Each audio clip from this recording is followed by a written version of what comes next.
Hello everyone, today I will show you how to record WhatsApp audio and video call on your iPhone. So now I'm provide full guide. So I take two phone because I'm provide proof. So call.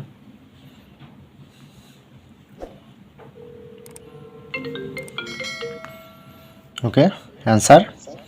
So look here, click on to three dot, but not showing it to exactly recording audio or video option. So you need to do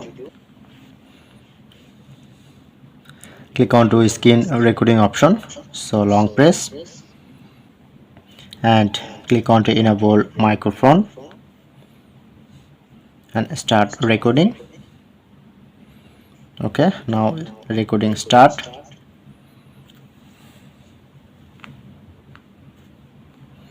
Hello, and stop my recording.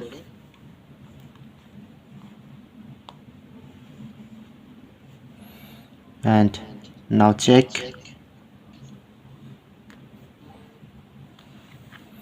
Okay, now check. So look here, now successfully record audio and video. So that's it, that's how we can do it.